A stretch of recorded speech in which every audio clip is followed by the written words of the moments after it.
Well, take your Bible and turn over to Mark 13 is where we are. And as you're turning there, I wanted to start out with a question, just thinking about your reading habits. I wonder how many people here this morning frequent the Allen County Public Library system. Right there, I forget how many branches there are in Allen County, but if you are a resident of Allen County, you can obtain a library card for free. I think if you're not a resident, you can also get one, but you have to pay for that. I can remember growing up, my mom would take my brother and I, we'd go, we lived far enough out that there weren't any branches close to us. The closest would be now the DuPont branch, but that wasn't there. And so they had, at that time, the bookmobile. So the bookmobile would make its way out on Carroll Road and stop just west of Carroll High School, and we'd go and pick up books fairly often. I don't remember how frequently, but fairly often. And it was always exciting to go there and pick out a book. There were several books to read. I love to read, and mainly in the summer, obviously, not during the school year, but so as I was thinking about that and just thinking about our passage, thinking about the process as we go to the library today, you go and you check out a book. You keep it for roughly 3 weeks. I think that's how long normally that you're able to keep it before you either have to return it or renew it or pay a fine. Right? Those are kind of the three things that you know. And the possibility of a fine is meant there to encourage return or renewal of the book. So when we check out any book, we know the prediction for the future. Right? The prediction for the future is that either you're going to return it, or you're going to renew it, or you're going to pay the fine. And the fine there is meant to prompt faithfulness to either read the book or to bring it back within the time remaining. Our title for our message this morning is Be on the Alert. Be on the alert, and Jesus is giving us predictions about the future that is meant to prompt faithfulness in the present. Right? To be accomplishing what His will is for us during these however long it is before He returns, however long He gives us in terms of our life here on earth. So, as we look at this passage, again, returning to Mark chapter 13, I want us to again be reminded of the statement that I provided last week, and just thinking about what's the main point that Mark is trying to convey, and I think it's this: predictions about the future must fuel our faithfulness in the present, which should then prompt a commitment to ongoing action on our part. Jesus is expressing this truth to us for a purpose. And that purpose is certainly that we would know the future, but I think it's also meant to prompt faithfulness in the present. And so let me ask you to join me in standing as I read the passage that we'll be looking at. I'm going to include some other verses as well before it, just to provide some exclamations. So stand with me. I'm going to read starting in verse 14 here in Mark chapter 13. Mark writes, "But when you see the abomination," here Jesus speaking, "of desolation standing where it should not be," let the reader understand, "then those who are in Judea must flee to the mountains. The one who is on the housetop must not go down or go in to get anything out of his house, and the one who is in the field must not turn back to get his coat. But woe to those who are pregnant and to those who are nursing babies in those days. But pray that it may not happen in the winter, for those days will be a time of tribulation, such as has not occurred since the beginning of the creation, which God created until now and never will." Verse 20, "Unless the Lord had shortened those days, no life would have been safe, but for the sake of the elect whom He chose, He shortened the days. And then if anyone says to you, 'Behold, here is the Christ,' or 'Behold, He is there,' do not believe him. For false Christs and false prophets will arise and will show signs and wonders in order to lead astray, if possible, the elect. But take heed, behold, I have told you everything in advance." Verse 24, "But in those days, after that tribulation, the sun will be darkened and the moon will not give its light. And the stars will be falling from heaven and the powers that are in the heavens will be shaken. Then they will see the Son of Man coming in clouds with great power and glory. And then He will send forth the angels and will gather together His elect from the four winds, from the farthest end of the earth to the farthest end of heaven. Now learn the parable from the fig tree, which its branch has already become tender and put forth its leaves. When that happens, you know that summer is near. Even so, you too, when you see these things happening, recognize that He is near, right at the door. Truly I say to you, this generation will not pass away until all these things take place. Heaven and earth will pass away, but my words will not pass away. But of that day or hour no one knows, not even the angels in heaven, nor the Son, but the Father alone. Take heed, keep on the alert, for you do not know when the appointed time will come. It is like a man away on a journey, who, upon leaving his house and putting his slaves in charge, assigning to each one his task, also commanded the doorkeeper to stay on the alert. Therefore, be on the alert, for you do not know when the master of the house is coming, whether in the evening, at midnight, or when the rooster crows, or in the morning, in case he should come suddenly and find you asleep. What I say to you, I say to all, be on the alert. Well, join me in praying as we ask God's blessing upon our time.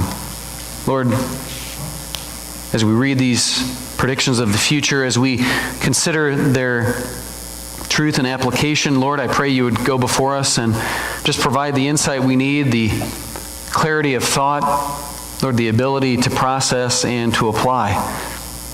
We cry out to you, Lord, not just today, but every day, that you would help us to be living in active submission to your will for us, as expressed and provided to us through your word. So we just thank you for this morning. In Jesus' name, amen. You may be seated. Well, look at these verses, starting in verse 14. I'm wanting to provide for us really the bigger picture, the big picture perspective on what Mark is saying in chapter 13. At the beginning of this chapter, we saw Jesus leaving. We see him leaving the temple for the final time, which, if in your mind you're thinking of his last week on earth, Mark presents for us in chapters 11 through 16. So this would have been taking place as he leaves the temple on Wednesday of the final week of his life prior to his crucifixion. On Thursday night, Jesus will spend what we know to be the Last Supper with his disciples in the upper room. He will enjoy the Passover meal with them. He will establish communion as we know it today, and he will wash the disciples' feet. He is then arrested late Thursday night after Judas's betrayal, and on Friday he is tried and crucified. So we come back to our passage here in these verses at the beginning of Mark 13. On Wednesday, and as Jesus leaves the temple, the unknown disciple, as Mark tells us, comes to Jesus and comments on the beauty of the temple, just how amazing it looks. And this temple, again, Herod has spent several decades at this point refurbishing. But in response to this, we see Jesus' amazing words that prophesied its destruction, which we know took place roughly 40 years later in AD 70 at the hands of Titus, the Roman general. So Jesus uses this judgment on Jerusalem and Israel really as a springboard to go on and speak of the judgment that will fall upon the whole world that will lead to his return. So in light of that, we need to remember that the expectation of each of these disciples who were there with him, these Jewish disciples, was one that Jesus, as he's now made his way to Jerusalem, that he would usher in his kingdom, right? That he would begin to rule and reign as what they know, what the Old Testament described in terms of the Messiah. But the predictions that they had struggled, that they were continuing to struggle over, was the prediction that Jesus gave in terms of what treatment he would receive once he made it to Jerusalem. That he would be arrested, rejected, and crucified and die. I mean, that did not fit at all with their paradigm of how things were supposed to unfold, especially this prediction about his death and him talking about rising from the dead. So as he leaves the temple, Jesus makes his way up the Mount of Olives, Mark tells us, and he stops to take the time to outline for them what they should expect to happen in the future now, in light of the fact that they have this misunderstanding of what's going to take place of when his kingdom is going to be ushered in. So he provides some explanation for these future events in relationship to where they are now and when he will come back. We noted last week that in verses 5 through 13, Jesus shares with them what going forward will entail. And we noted that, if you're following your bulletin there, deception and persecution were two things that really marked these final days, these last days that began after Jesus' death and resurrection. And so we've seen in the near-term fulfillment of these words with the disciples that they also experienced this great persecution. And as we look at history, we know over the last 2,000 years as well that has been the case for most believers. If you've seen in the news recently, we know a pastor in Turkey named Andrew Brunson, who had lived in Turkey for the past 23 years, pastoring an evangelical church called Resurrection Church. He was arrested in 2016 when he was applying for a permanent residency. He was detained, and what happened is he was doing this in the middle of the failed coup that took place. And so in light of that, they were trying to sweep up all the people that they thought were involved, and as a result, he was one of the people arrested. They were making the charge that he was having links to a Muslim political party that the government alleges led the coup. So during his incarceration, he hasn't had his trial until last week it began. He's lost over 50 pounds, had a bit of a psychological breakdown. But here, the U.S. is seeking to gain his release. But what do we see here? Well, undoubtedly, there's deception, right? I mean, is this pastor really trying to overthrow the government in Turkey? I highly doubt it. He says he's not. Right? There's deception. There's persecution. He's involved and he's been returned now. His trial is on pause for about a month. He's returned to the first prison he was in that is a very difficult. So I ask you pray for him. Andrew Brunson is his name. That God would sustain him. But as we think about our own country, as we think about deception and persecution that are continuing and will continue as our country continues to move in a secular direction, forsaking biblical truth, and we see really, and we will continue to see, Christianity viewed now in many ways as a bigoted religion. And the reason why I say that is because of our refusal to accept sins as being commonplace and as what would characterize a right view of life, whether that's homosexuality, you fill in the blank of other sins, whether it's gender blending, gender identity blending, all types of things that our culture is promoting now that we are saying we don't think that's what God would have us do. And so the response by the culture is going to be a continued marginalization of Christianity. So Jesus says, be on guard, verse 9, that that's what's coming. And other brothers and sisters around the world are already experiencing those things. But we know that when we stand before the courts, like Pastor Bronson did last week, the Holy Spirit promises He'll give us the words to say. It's from that we take great hope. But as we continue, Jesus continues after verse 13, then we see Him, as He starts in verse 14, He shares that a great tribulation is coming. There's a picture of Pastor Brunson. A great tribulation is coming, and we see that being described now starting in verse 14. Because up to this point, what we see happening here is this persecution being experienced in these last days is certainly difficult, but it's not every person is experiencing it in the same way. Right? Not every Christian will experience the same level of difficulty. But as Jesus continues now in verse 14, we see Him describing the arrival of a sign that will make known to all who have ears to hear and eyes to see that a new phase in the end times has arrived. And so we're called to make note of this sign. What He says in verse 14, but when you see the abomination of desolation standing where it should not be, let the reader understand. Now again, here Mark inserts for only the second time in his gospel a comment that's directly from him. And he's saying here, Jesus is speaking. In the middle of this, Mark says, let the reader understand. So we have to ask the question, why is he doing this? I think the reason why Mark is doing this is to help his readers see that the information that Jesus is going to share now is information that they will need to pay attention to. And the reason for that is because the people that Jesus is speaking to primarily here, as he spoke these words, it wasn't something that they were going to see in their lifetime. Instead, Mark is now saying, let the reader understand, because those who are going to read this gospel going forward, someday those people will need to know what is going to be explained now by Jesus. When this sign happens, but when you see the abomination of desolation. And this sign, this abomination of desolation, according to verse 19, it marks the beginning of a time which will lead to a period of tribulation on the earth that will be unmatched in human history. We see that in verse 19 where he says, for those days will be a time of tribulation such as has not occurred since the beginning of the creation which God created until now and never will. Unless the Lord had shortened those days, no life would have been saved. But for the sake of the elect whom He chose, He shortened the days. So here, as Jesus is expressing this truth about a future time of tribulation, He mentions the fact that the Lord shortens these days. We have to flip back to the Old Testament to gain some further understanding, because the prophet Daniel helps us to make sense of what's happening here, of what's taking place through the revelation that he received in chapter 9 of his book, in the book of Daniel.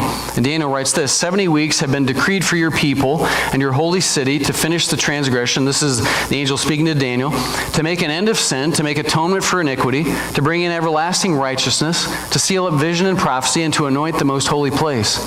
So you are to know and discern that from the issuing of a decree to restore and rebuild Jerusalem until Messiah, the Prince, there will be 7 weeks and 72 weeks. It will be built again with plaza and moat until in times of distress.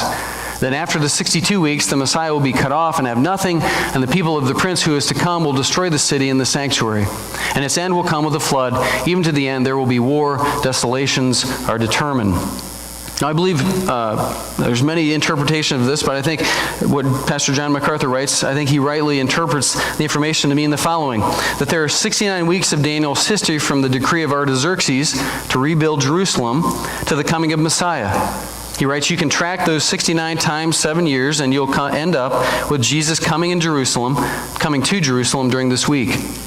End quote. So if we start with the decree that Artaxerxes made, that he gives to rebuild Jerusalem, and continue to Jesus' arrival in Jerusalem, we see Daniel's prophecy being fulfilled in Jesus' day, because with his crucifixion, he certainly is cut off. He is removed from the scene. Verse 26 ties in with what Jesus describes here in Mark through verses 5 through 13 of what's happening.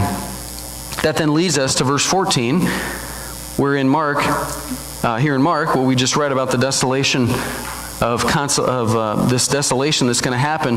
And verse 27 of Daniel chapter 9. The abomination of desolation happens, which is tied, as we saw last week in 2 Thessalonians chapter 2, with the coming of the Antichrist. It is the Antichrist that Daniel now makes reference to in verse 27. Verse 27 says this, and he will make a firm covenant with the many for 1 week, but in the middle of the week he will put a stop to sacrifice and grain offering, and on the wing of abominations will come one who makes desolate, even until a complete destruction. One that is decreed is poured out on the one who makes desolate. So here, as we look at these verses, as we see Daniel writing, I like how Pastor MacArthur again explains this. He says these are actual 7-year periods. That 70th week, therefore, must also be a 7-year period. In fact, halfway through that period comes the Great Tribulation, which I think Jesus is making reference to here. And the last 3.5 is the worst of all. The Bible refers to it as the 3.5 period. Daniel called it time, times, and half a time. So all of these add up to 3.5 years. So within this great tribulation, the latter 3.5 years are so brutal that God must shorten the time in which this activity is taking place. And we see Daniel echoing this at the end of his book in chapter 12, of this being shortened, or rather the time period of this. He says, starting in verse 11, from the time that the regular sacrifice is abolished and the abomination of desolation is set up, there will be 1,290 days. How blessed is he who keeps waiting and attains to the 1,335 days.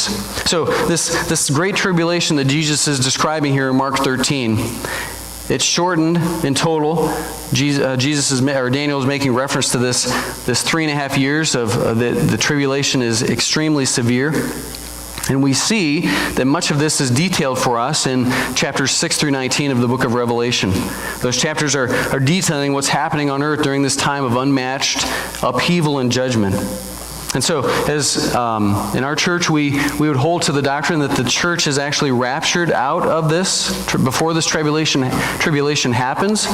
Many have differing views on that, but as we see this taking place, we see certainly that as Jesus is describing these events in Mark 13, certainly there is a great tribulation that's going to take place. And I want you to know with me the response that Jesus calls for as this tribulation begins. Look with me starting in verse 15. Where we're to make note of the response. The one who is on the housetop must not go down or go in to get anything out of his house, and the one who is in the field must not turn back to get his coat. But woe to those who are pregnant and to those who are nursing babies in those days, but pray that it may not happen in the winter. It's interesting here, as we noted last week, these people are told to flee as this tribulation begins, as this abomination of desolation happens, as this comes, as the Antichrist comes. And those who would have come to faith during this period after the church is raptured out, these are people who come to faith in him, and they're told to flee. They're told not to stay. They're told not to evangelize. They're told to flee during this period, I think because of the greatness of this tribulation that they will endure, which is then followed by what we read in verse 24. Verse 24, but in those days, after that tribulation, so after this tribulation has taken place, we see then Jesus describing what's going to happen leading up to his return. The sun will be darkened, and the moon will not give its light, and the stars will be falling from heaven, and the powers that are in the heavens will be shaken. Then they will see the Son of Man coming in clouds with great power and glory, and then he will send forth the angels and will gather together his elect from the four winds, from the farthest end of the earth to the farthest end of heaven. So this is some amazing stuff to think about. This is Jesus telling us what's going to happen once this tribulation is over. After that 3.5-year period of the most severe tribulation is over, we're going to see the events that will happen. And this is what I want you to see, to be encouraged by God's protection of his people at Jesus' coming. And one of the encouragements is the signs that will mark his return. And we see these here, which are pretty amazing. The sun will be darkened. The moon will not give its light. The stars will be falling from heaven, and the powers that are in the heavens will be shaken.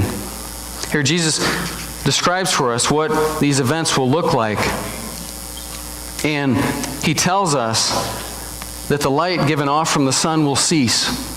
I don't know exactly how that's going to work, but here's what the Bible tells us. The sun will be darkened, the moon will not give its light, right? The moon reflects the light of the sun, so if the sun its light is diminished or turned off in some way, the moon certainly cannot reflect anything if there isn't any light for it to reflect. The stars will be falling from heaven, and the powers that are in the heavens will be shaken. Do I know what that means? I don't know exactly what that means, but I do know it would be terrifying. As you think about what the powers that are in the heavens be shaken, what does that look like? Well, it's certainly pretty significant.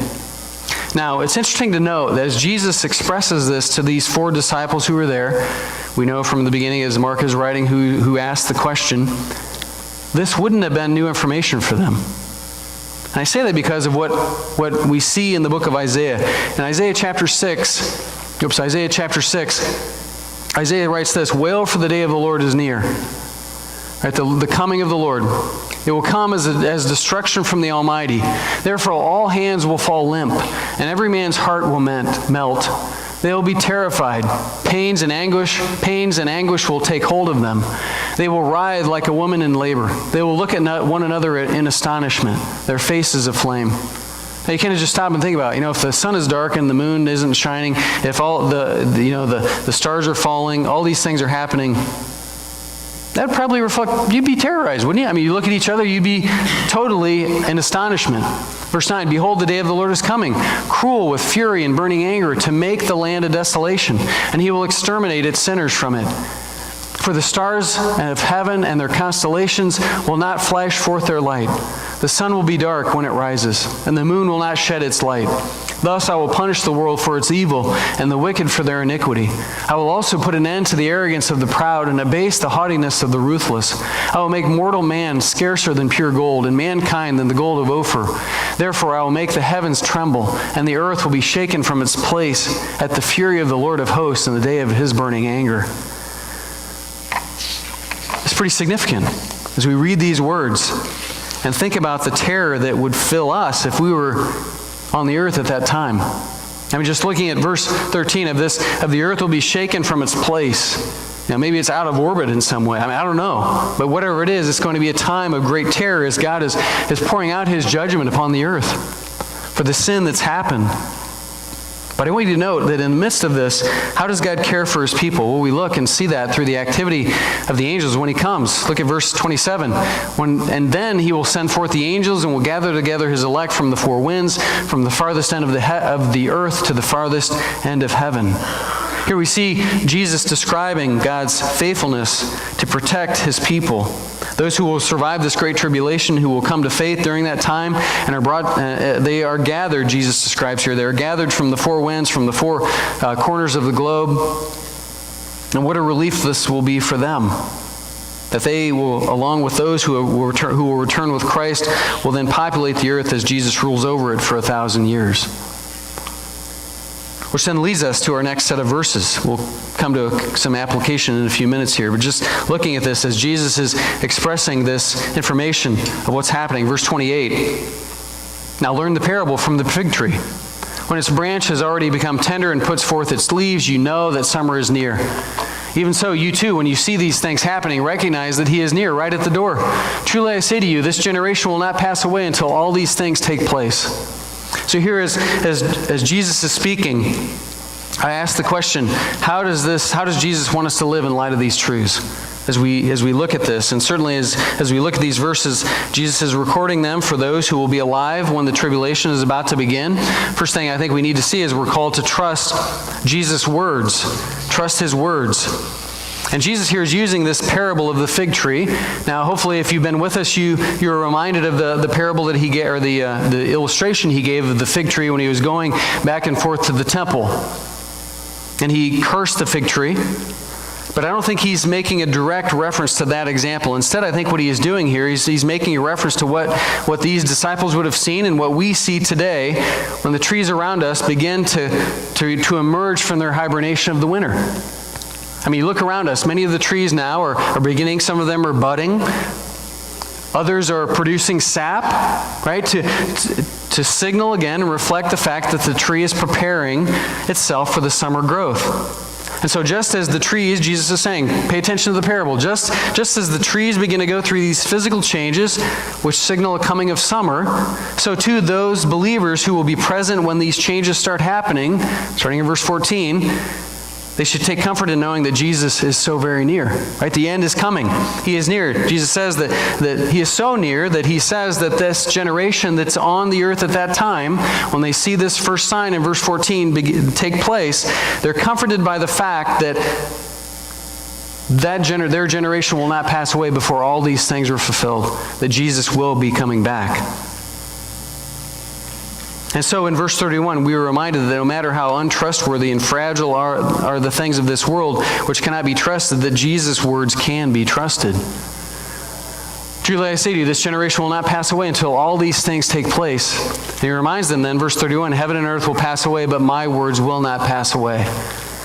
Certainly in the midst of this, they're going to be scared, they're going to be terrified, but they are reminded, Mark says, pay attention, don't forget what Jesus is saying here, that he is still faithful. He will sustain them. So, verse 32, but of that day or hour no one knows, not even the angels in heaven nor the Son, but the Father alone. This is oftentimes causes concern, because if Jesus is God, well then how can he say that he doesn't know the end? Like here again, in this, we have to recognize that, and a lot of times the cults fail to recognize this, that here Jesus is speaking from the perspective of his humanity. Because he was fully divine, but he also was fully human, or is fully human and fully divine. And so as his humanity was veiling his deity, he could say in his humanity that he did not know the date of his coming.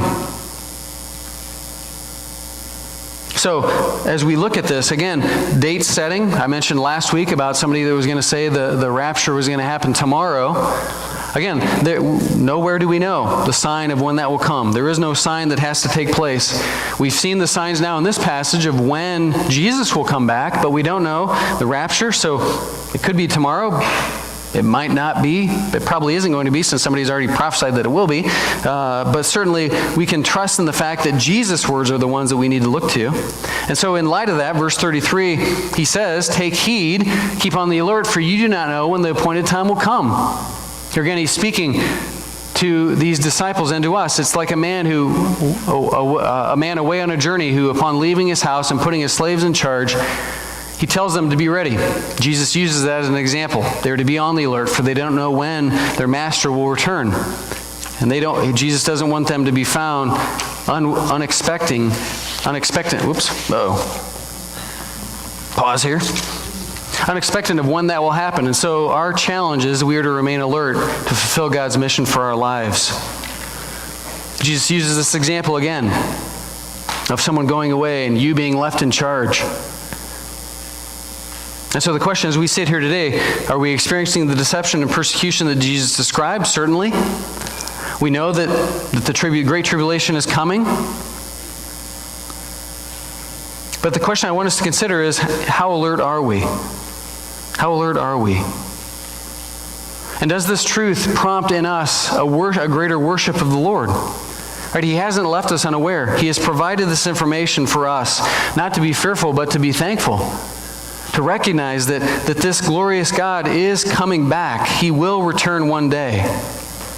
And it should prompt faithfulness in our minds as we think about the challenge that we all face. If you were here 2 weeks ago when Todd France preached from the book of Revelation in chapters 2 and 3, and just thinking about how easily we can be lulled to sleep. Think about your daily routine. How often do you think about the fact that the Lord will return one day and we will give an account? If you're a believer, not for whether or not you'll get into heaven, but really as a reflection of how you are seeking to live your life in obedience to what God has called you to do. We can be lulled to sleep in thinking that these secondary priorities take precedence over what God has called us to do. Am I seeking to live through my job as a means to glorify the Lord? Am I seeking in the way that I parent my children, the way that I do my schoolwork, the way that I live in my neighborhood, having a desire to want to see people come to know Christ? This is in here for a reason. Because we need to be reminded that like the church at Laodicea, we can become hardened in our hearts. We can be lulled to sleep and failing to recognize that things will not continue on as they are. What Isaiah says will happen. What Jesus is describing here will take place. And so, is there not a sense of weightiness and gravity as we think about the reality of those who are far from God? The judgment that will fall. Is there an awakening desire in your heart to be praying, to be investing, to be inviting in those who are far from God? To be seeking the Lord's face that He might draw them to Himself. And if we meditate long on this, hopefully it brings us to tears. To recognize that that's what we deserve apart from Christ. That all the things, when we come to the place when we stand before God and He says, "What did you do with the time that I gave you?"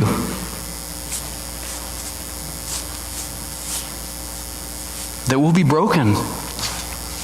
We know the Lord is the one who saves, but ultimately He saves. But there is a sense where we are called to be about that work of living out our faith, of sharing the gospel. I think as well of just seeking to encourage the hearts of those in the body as well. Being alert means we're encouraging one another to be alert. Of spending time with one another, of investing in the lives of each other. Pastor Brandon mentioned, as we have time after the service ends and before it to be fellowshipping with one another, to be encouraging one another in the work that God is doing in our lives. I need that, and so do you. And not just on Sunday, but during the week, engaging one another so that we might be reminded of what God has called us to do. That we're not doing this alone, we're called to do it together. So as we close this morning, just again, the challenge to be on the alert. If you have a bulletin, in your bulletin, there is a response card that you can pull out now and just be thinking about as you consider how God might be calling you to respond. On the front of your visiting, you can put your name and address and either drop it off at the Welcome Center where they can give you a gift, or we'll send you one in the mail if you drop it in the offering plate. On the back of the card, it has some suggested ways that you can respond, commit yourself to responding. And really, this is a means for you to allow me to pray for you. Right? You're the one who has to respond. You're communicating this to me to be able to pray for you. First is this: I confess that I've not remained alert and obedient to God's mission for me as His follower. Pray that God's Spirit would use His Word to ignite a greater passion and joy in following Jesus. Whether that begins, if we're going to be communicating the truth of the gospel, we need to be challenged and certainly encouraged by that in our own walk with God. Secondly, pray for me that my trust in Jesus' words would lead me to greater faithfulness in praying, investing, and inviting those far from God to know Him through faith in Jesus. All right, we're not saved by our good works. We're not saved by coming to church regularly, being baptized. None of those things save. It's only faith in what Jesus Christ did on the cross, trusting in that substitute who bore my sin in my place, that I might know His forgiveness and receive His righteousness. Lastly, please contact me, as I know that I am far from God, but He is working in me, and I have questions about how I can know forgiveness for my sins. Maybe you're here this morning and really, God is beginning to do this work and opening your eyes to the reality of your need of Him. Now, I would challenge you. This would provide you an opportunity to just check that circle and drop it in the offering plate. I'm not asking you to walk forward, but simply providing an opportunity to engage in conversation at another time, to talk seriously about spiritual things. We know the Lord is coming. And again, the challenge with this truth is that predictions about the future must fuel our faithfulness in the present. A faithfulness that is lived out in our daily activity, in a resorting of our priorities, no matter our age, that we might seek to be used by Him.